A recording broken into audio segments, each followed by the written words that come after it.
বাসরাতে জানতে পারলাম আমার বউতের একটা দোষ আছে। জিনিসের নাম তার মনে থাকে না, যার ফলে সে ওটা শব্দ ব্যবহার করে। স্মরণ শক্তি কম হলে যেমনটা মানুষের হয় আর কি। এদিকে তার ওটা শব্দের জন্য আমার জীবন একদম ঝালাপালা হয়ে গেল। বাসর রাতে তে হঠাৎ বলে উঠল, জাগো, তোমার ওটা খুব সুন্দর।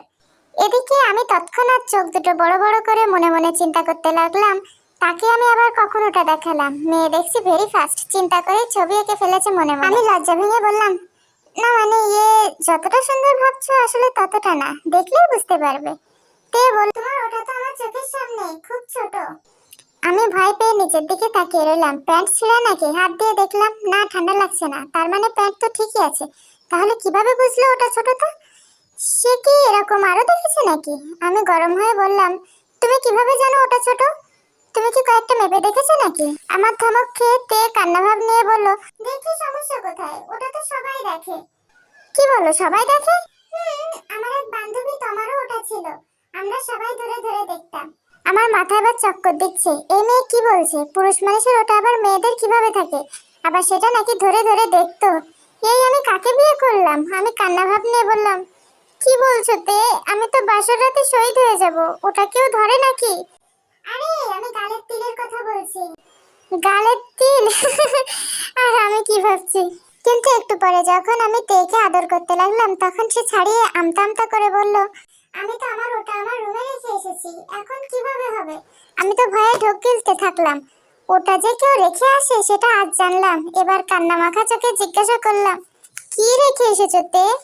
না মানে ওটা আর কি, যেটা দিয়ে ওটা। আমি এবার কাঁদতে লাগলাম। হাই রে, ওটা যে কেউ ঘরে রেখে আসে সেটা আমি এই প্রথম জানলাম।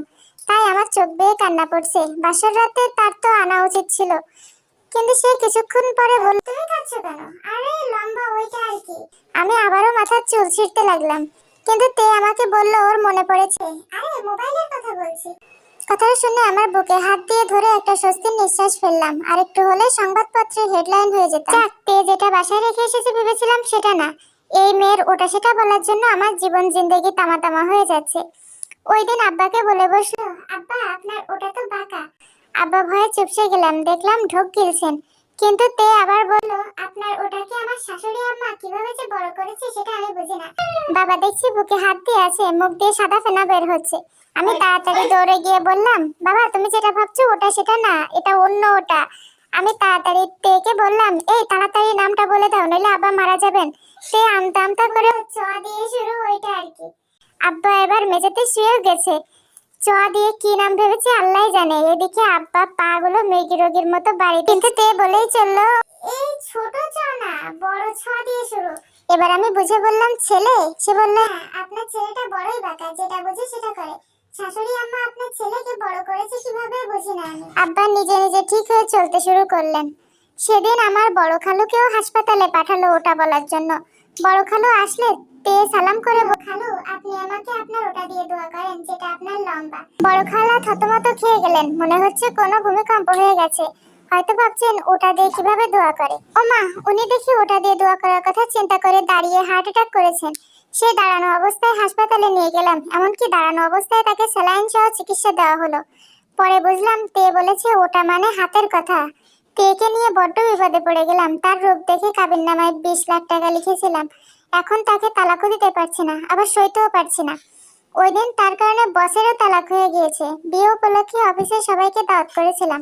অফিসের বস তার বউ নিয়ে আসলেন। আমার বউকে দেখে দুষ্টুমি করে বললেন, বাহ, জাঙ্কুকের বউ তো অনেক সুন্দর, অনেক লাকি সে। আমি কেন পেলাম না, আফসোস হচ্ছে এখন। তখন তে লজ্জা পেয়ে বলল, স্যার আপনার ওটা দেখছি কাটা। স্যার আর স্যারের বউ অবাক হয়ে তাকিয়ে আছে, যেন কোনো কিছুর সাথে মিলে গেছে। স্যারের বউ তাকে কলার ধরে নিয়ে গেলেন বাসায়। ওটাবে জানলো, নিশ্চয়ই দেখিয়েছেন স্যার। পরে শুনে স্যারকে মেরে হাসপাতালে পাঠিয়ে তালাক দিয়ে দিয়েছেন ভাবি। স্যারের সেদিন কি কান্না। আমি স্যারকে দেখতে গিয়ে বললাম, আপনি যেটা ভাবছেন সেটা না, এটা ঠোঁট কাটা থাকার কথা বলেছে। স্যার দেখে ঘুমিয়ে গেছেন, নিঃশ্বাস চলছে না। আমি এবার বাসায় এসে তেকে নিয়ে গেলাম ডাক্তারের কাছে। ওষুধ খেলে তার ওটা ভালো হয় কিনা কে জানে। অতঃপর ডাক্তার সাহেবের চেম্বারে গেলাম। ডাক্তার সাহেব বলেন, কি সমস্যা মা? তে বলল, ডাক্তার সাহেব আমার ওটাতে সমস্যা। এটা কি আমার দোষ বলেন? ওটা কোনো সমস্যা হলো? স্যার বলুন, আচ্ছা আপনি কি ওটার চিকিৎসক যে ওটা ঠিক করে দেবেন? আপনারা তো মাঝে মাঝে ওটা চলে আসে, কিন্তু আপনি তো সময় নিয়ে ওটার কথা বলে দেন। এভাবে হলে তো পুরো এলাকাতে কবরে ঢুকিয়ে দেবে। তাই অনেক কষ্টে জায়গা জমি বিক্রি করে টাকা জোগাড় করলাম। পরের দিন সকাল হলেই ডিভোর্স দিয়ে দেব। সেদিন ঘরে আমি আর তে ছাড়া আর কেউ ছিল না। হঠাৎ পাশের ফ্ল্যাটে চিৎকারের শব্দ শুনে ছুটে গেলাম। গিয়ে দেখি বাড়ির মালিককে কেউ একজন ছুরি মেরে পালিয়েছে। আমি ছুরিটা বের করার সময় তখন সে সময় পুলিশ এলো। আমাকে খুনি ভেবে ধরে নিয়ে গেল। তে আমাকে চিন্তা করতে নিষেধ করলো। কিছুদিন পর আদালতে আমি আমার বিপরীতে সাক্ষী প্রমাণ সব বিপক্ষে গেল। নিশ্চিত আমি খুনি। কিন্তু তখন প্রধান সাক্ষী তে কাঠগড়ায় এলো। জজ সাহেব বললেন, মা, তুমি যা দেখেছো তা সত্যি করে বলো। বাদীপক্ষের আইনজীবী বললেন, আপনি কি খুন হতে দেখেছেন? তে বলল, হ্যাঁ আমি ছিলাম। তাহলে সব খুলে বলুন। আমি আর জাঙ্কুক ওটার উপর শুয়েছিলাম। ঘুম আসছিল না, তাই দুজনে ওটা করছিলাম। হঠাৎ কারো চিৎকারে জাঙ্কুক আমাকে ওটার উপর রেখে বেরিয়ে যায়। আমিও আস্তে আস্তে দেখি বাড়ির মালিকের পেটে ওটা। মালিকের ওটা নড়তেছিল। আমার হাজবেন্ড মানে জাঙ্কুক যখন তার হাতটা দিয়ে ওটা নিল, তখন বাড়ির মালিক আহ করে মারা গেল। আর তখন আপনারা এলেন আর জাঙ্কুককে ওটা সহ দেখে অপরাধী ভাবলেন। বিশ্বাস করেন জজ সাহেব, আমি ওটার কসম খেয়ে বলছি আমার হাজবেন্ড নির্দোষ। প্লিজ জজ সাহেব, আপনার যদি একটু ওটা থাকে তাহলে আমার হাজবেন্ডকে ছেড়ে দিন। আমার কাছে ওটা আছে, আমি এখনই বের করছি সবার সামনে। পুরো আদালত তের ওটা বের করার কথা শুনে অজ্ঞান হয়ে গেছে। আসলে সিসিটিভি ক্যামেরার ফুটেজের ক্যাসেট বের করছিল। জজ সাহেব এই প্রথম রায় দেওয়ার আগেই মারা গেলেন। তাই তের ওটার জন্য আমি বেঁচে গেলাম। এখন থানা পুলিশ আমাকে দেখলে ভয়ে দূরে চলে যায়। তেকে আর ডিভোর্স দেয়নি, তার ওটার জন্যই আমি আবার ওটা পেলাম, মানে জীবন। ইদানিং আমার বউ তের ওটা বলার সমস্যা দিন দিন বেড়ে চলেছে। কিন্তু কি আর করব, তার ওটার জন্য আমি সেদিন জেল ফাঁসির হাত থেকে বেঁচে গেলাম। তাই আমি এক পর্যায়ে তের ওটা বলা মেনেই নিলাম। সেদিন তেকে নিয়ে আমাদের গ্রামের বাড়িতে বেড়াতে গিয়েছিলাম। দুপুরে খাওয়া দাওয়ার পর আমি সিটিং রুমে বসে দাদু ও দাদির সাথে গল্প করছিলাম। হঠাৎ তে এসে আমার পাশে বসলো। আমার দাদি মস্করা করে নাতবউকে বলতে লাগলো, কি গো নাতবউ, অনেকদিন তো হলো, আমাদের এবার একটা বাচ্চা কাচ্চার মুখ দেখাও। আমার বউ তে তৎক্ষণাৎ বলে উঠলো, দাদি বাচ্চা তো ওটার জন্য হচ্ছে না, আপনার নাতি ওটা আমায় প্রতিদিন খাইয়ে দেয়, আমি কি করব বলো। দাদি তৎক্ষণাৎ দাদাকে চিমটি দিয়ে ফিসফিস করে বলল, নাতবউ কি বলছে গো, আমাদের জাঙ্কুক নাকি ওটা খাইয়ে দেয়, এটা কি খাওয়ার জিনিস? আমি বুঝি না ওইগুলা জাঙ্কুক খাওয়াতে যায় কেন। দাদাও দাদিকে ফিসফিস করে বলে উঠলো। এদিকে আমি ঠিকই বুঝে গেলাম তে ওটা দিয়ে আসলে কি বোঝাতে চাইছে। তে জন্মবিরতিকরণ ওষুধের কথা বলছে, কিন্তু এদিকে ওনারা তো উল্টো বুঝে বসে আছেন। বিকেলে আমার বড় চাচা ও চাচি আমাদের দেখতে আসছেন। একটা পর্যায়ে আমার চাচি তেকে জিজ্ঞাসা করলেন, বৌমা তোমার মা বাবা কেমন আছেন? তে বলে উঠলো, জি মা বাবা ভালো আছেন, তবে শুধু আমার বাবার ওটাতে সমস্যা। মা প্রায় দিন বাবাকে বলেন চিকিৎসা করাতে, কিন্তু বাবা চিকিৎসা করাতে চান না। মা চিকিৎসা করানোর কথা বললেই বাবার এক কথা, বয়স হয়েছে, ওটা এখন দুর্বল হবে, স্বাভাবিক। আমার চাচি তো তের কথা শুনে ইতিমধ্যে চোখ দুটো বড় বড় করে ফেলেছেন। বোধহয় একটু পরে উনি হার্ট অ্যাটাক করবেন। এদিকে তে কিছুক্ষণ যেতে না যেতেই আবার বলে উঠলো, আন্টি আঙ্কেলের নাকি ওটা সমস্যা, আঙ্কেল কি বাবার মতো ওটা চিকিৎসা করাতে চান না? আমি বাহির থেকে এইমাত্র ঘরে ফিরে দেখি চাচি সোফায় বসে হাঁপাচ্ছেন আর তে পাশে বসে পাখার বাতাস করছে।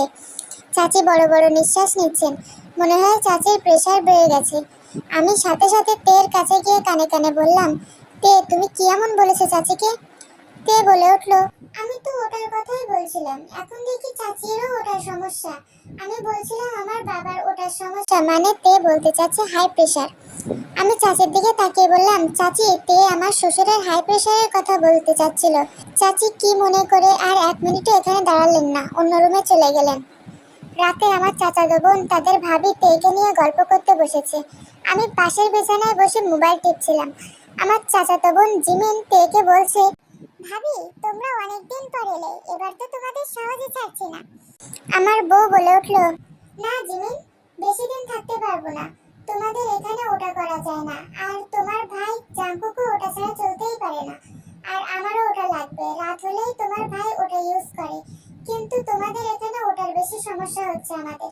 আমার চাচাতো বোন দেখলাম তের কথা শুনে একদম ভেবেছে তাকিয়ে গেছে, একজন আরেকজনের দিকে হাঁ করে তাকিয়ে আছে। আমি সাথে সাথে বলে উঠলাম, এই তোদের ভাবি ইন্টারনেটের কথা বলছে রে। আমি রাতে শুয়ে শুয়ে চিন্তা করলাম এখানে আর একদিনও থাকা যাবে না। সকালেই বাসার উদ্দেশ্যে রওনা দিতে হবে। তা না হলে তে তার ওটা দিয়ে আর কাকে আক্রমণ করবে কে জানে। আজকাল তে যেখানে সেখানে ওটা দিয়ে বম ফাটাচ্ছে। এদিকে তের ওটার জন্য আমার জীবন একদম ভাজা পোড়া হয়ে গেছে। আজ সকালে আমাদের পাশের বাসার লিসা ভাবি আমার বউ তের সাথে গল্প করতে এসেছে। তো লিসা ভাবি গল্পের ছলে ছলে বলছেন, আমাদের জাঙ্কুক ভাই কত স্মার্ট, সুন্দর, ওনার মতো মানুষই হয় না। আমার বউ তে বলতেছে, ওনার সবকিছু ঠিক আছে, কিন্তু ওটা একটু ছোট, লম্বা হলে ভালো লাগতো। আমার আবার ওটা লম্বা না হলে ভালো লাগে না, ছোট হলে কেমন কেমন লাগে যেন। ভাবি, ভাবি তুমি বলো ওটা ছোট হলে কি ভালো লাগে? ওনাকে কতবার বললাম ভালো মানের তেল লাগাতে, কিন্তু না, উনি আমার কথা শুনবেনই না। এদিকে লিসা ভাবি বুকের মধ্যে এইমাত্র হাত দিলেন, বোধহয় হার্ট অ্যাটাক করার সম্ভাবনা দেখতেছেন। আমার বউ আবারও ধুম করে বলে উঠলো, ভাবি আপনার স্বামীর ওটা কেমন, লম্বা না খাটো? লিসা ভাবি ইতিমধ্যে টুস করে মেঝেতে পড়ে গেছেন, মানে অজ্ঞান। আমি পাশের রুম থেকে চিৎকার শুনে তাড়াতাড়ি ছুটে এলাম। এসে দেখি ভাবি মেঝেতে পড়ে আছেন। আমি সাথে সাথে তেকে জিজ্ঞাসা করলাম, কি এমন বলেছো যে ভাবি এভাবে অজ্ঞান হয়ে গেল? বউ বলতেছে, আমি তো ওটার কথা বলছিলাম। আমি বললাম কোনটা? ওই যে আপনার মাথায়, মানে চুল। তে আমার চুলের কথা বলতেছে। এদিকে বেচারি ভাবি কি বুঝেছে অজ্ঞান হয়ে আছেন আল্লাহ জানেন।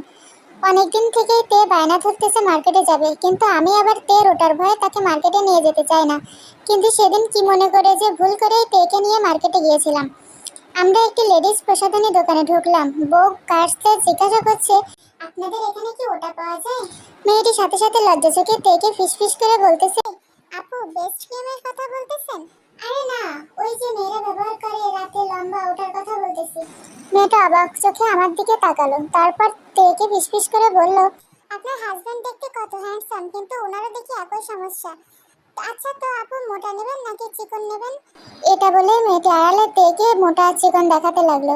এদিকে আমার বউ তে রেগে মেগে একদম ফায়ার। ব্রুকুসকে মেয়েটির দিকে তাকিয়ে বলল, কি যাতা বলছেন আপনি? আমি কেন এটা রেগে যাবো? ফাজিল মেয়ে কোথাকার, থাপ্পড় দিয়ে তো সব কটি দাঁত ফেলে দেবো বেয়াদব।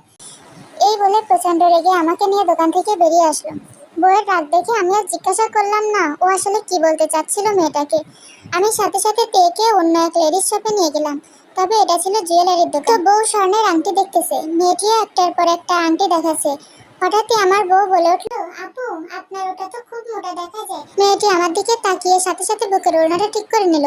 পরক্ষণে আমার বউ মেয়েটির হাত ধরে নিয়ে বলতেছে, আপু আপনার হাতের ওটার মতো দেন তো, মানে আংটি। বউয়ের কথা শুনে মেয়েটি দেখলাম হাঁপাতে হাঁপাতে নিঃশ্বাস নিচ্ছে, বড় আংটিগুলো দেখাতে লাগলো। আমি মনে মনে ভাবলাম এখানে আর বেশিক্ষণ থাকা যাবে না, নয়তো তে আবার ওটা দিয়ে মেয়েটার কোনটা বুঝিয়ে ফেলবে কে জানে। তাই আমি তাড়াহুড়ো করেই বাসায় ফিরলাম। কিন্তু বাসায় ফিরতে দেখি আমার ছোট মামা মামিকে নিয়ে এসেছেন। তো স্বাভাবিক নিয়মে আমার বউ ছোট মামাও মামিকে পায়ে ধরে সালাম করছে। সালাম করে তে উঠে গিয়ে মামাকে বলতেছে, মামা আপনার ওটা থেকে তো অবিরত বের হচ্ছে। মামা সাথে সাথেই নিচের দিকে পায়জামার প্যান্ট ঠিক করলেন, দেখলেন সত্যি ভিজে গেছেন কিনা। কিন্তু না, পরক্ষণেই আমার বউ একটা টিস্যু দিয়ে মামার পায়ের বুড়ো আঙ্গুলের ইনফেকশনের নখটি থেকে পুঁজ বের করে নিল। মামা দেখলাম বুকে এক হাত চেপে ধরে আছেন, একটু দেরি হলেই বোধহয় হার্ট অ্যাটাক করতো। এদিকে আমার মামি তের দিকে তাকিয়ে বলছেন, বৌমা তো খুব লক্ষ্মীমন্তর মেয়ে। আমি মনে মনে বললাম, মামি ও লক্ষ্মী না ছাই, একটু পরে টের পাবেন। রাতে মামা ও মামিকে আমাদের পাশের রুমে থাকতে দেওয়া হয়েছে। তো তে বিছানা ঠিক করতে করতে মামিকে জিজ্ঞাসা করছে, মামি আপনারা কি রাতে ওটা করেন? মামি তো তের কথা শুনে একদম টাসকে খেয়ে গেলেন। মনে মনে বলতেছেন, এই মেয়ে বলে কি রে? পরক্ষণে তে বলতেছে, যদি আপনারা ওটা করেন তাহলে আমাকে বিনা দ্বিধায় বলতে পারেন, আমি না হয় সব ব্যবস্থা করে দেব। আচ্ছা আপনারা কয়টার দিকে ওটা করবেন? আমার মামি ইতিমধ্যে মাথা ঘুরে মেঝেতে পড়ে গেছেন, হাত পা মৃত রোগীর মতো নাড়াচ্ছে, মনে হয় দুনিয়া ছেড়ে চলে যাবেন। আমি এদিকে দপাদপ শব্দ শুনে দৌড়ে রুমে আসলাম। মামিকে মেঝে পড়ে থাকতে দেখে জিজ্ঞাসা করলাম, তে তুমি কি এমন বলেছো মামিকে? তে বলছে, আমি তো শুধু মামিকে বলেছি ওটার কথা। আমি বুড়োকুসকে বললাম, কোনটার কথা? বউ সাথে সাথে জায়নামাজ দেখিয়ে বলল, যদি ওনারা নামাজ পড়েন তাহলে তো ওটা লাগবে। আরে বাবা কি লাগবে? উফ, এই মেয়ে দেখছি সবাইকে মেরেই ফেলবে। আসলে আমার বউ তে মামিকে ওজোর জন্য গরম পানির কথা বলছিল, কিন্তু মামি তো উল্টো বুঝে এই দুনিয়া থেকে চলে গেলেন। আপনাদের বলছি আমি আর বলতে পারবো না, আমার আবার ওটা গরম হয়ে গেছে, মানে মাথা। তাই এখনই আপনারা ওটা বলে যান, মানে কমেন্ট।